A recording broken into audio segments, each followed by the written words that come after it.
শুনেছি বিপদরা নাকি একা আসে না। তা আমাদের নান্টুদার ভাগ্যে কি অবশেষে তাই হলো? না হলে মাসের 2 তারিখে পাওনাদারদের মতো ওরা একের পর এক আসছে কেন? প্রথমেই যে এলো তাকে কাবুলিওয়ালার সঙ্গে তুলনা করা চলে, না মরলে তার হাত থেকে রেহাই নেই। সে হলো নান্টুদার ট্রান্সফার অর্ডার। এলো একেবারে কলকাতার ফুটবল মরশুম শুরু হওয়ার মুখে। কাছাকাছি কোথাও না, যেতে হবে সেই পুরুলিয়া। সাধ্যমতো তেল, জল, ফুল, পাত্তি সব কিছু দিয়েও রোখা গেল না তাকে। কারণ রিলিভার হয়ে যিনি আসছেন তিনি সমিতির সেক্রেটারির শালা। শালা তো শালাই, গাল দিতেই নান্টুদাকে প্রস্তুত হতে হলো। সুতরাং অবিলম্বে রিলিজও করে দেওয়া হলো তাকে। মন্দের ভালো, পুরুলিয়াতে ওখানকার অফিস বন্ধুরা একটা ছোট বাসার ব্যবস্থা করে দিল। কিন্তু পরিবেশ পরিস্থিতি না বুঝে ফ্যামিলি নিয়ে যাওয়া চলে না।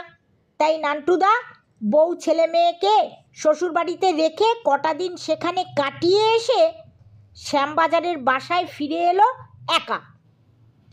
একটা দিনে জিনিসপত্র সব গোছগাছ করে নিয়ে কাল দুপুর নাগাদ মালপত্র সব লরিতে তুলে নিয়ে চলে যাবে পুরুলিয়া।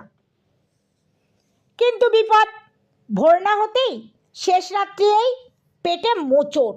বুঝলো কাল রাতে হোটেলে খাদ্য হিসাবে যা পেটে ঢুকিয়েছে তা যাচ্ছে তাই রকম অভদ্র আর একগুঁয়ে। অন্তত 5 বার দৌড় করিয়ে ছাড়লে। ভেবেছিল সকাল থেকেই গোছগাছ শুরু করবে, কিন্তু তা হলো না। নিজের ডাক্তারিতে ট্যাবলেট খেয়ে ধাতস্থ হবার চেষ্টা করলো। বেগ বা মোচড় আর এলো না বটে, কিন্তু এলো আর এক বিপদ। একা নয়, ঠিক হিসাবে 2.5 মণ। আর এলো বন্ধু বেশে।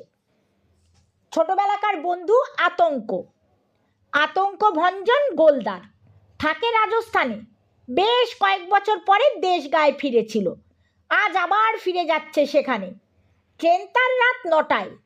প্রিয় বাল্যবন্ধু নান্টুর সঙ্গে বছর 10 দেখা সাক্ষাৎ নেই বলে আজ অনেক খুঁজে খুঁজে বন্ধুর বাসায় এসেছে। কয়েকটা ঘন্টা কাটিয়ে সন্ধ্যের সময় বেরিয়ে পড়বে ট্রেন ধরতে। সমস্ত ঘটনা খুলে বলা গেল না। তোমরা এই কয়েক ঘন্টার জন্যে হোটেলে বা অন্য কোথাও গিয়ে ওঠো।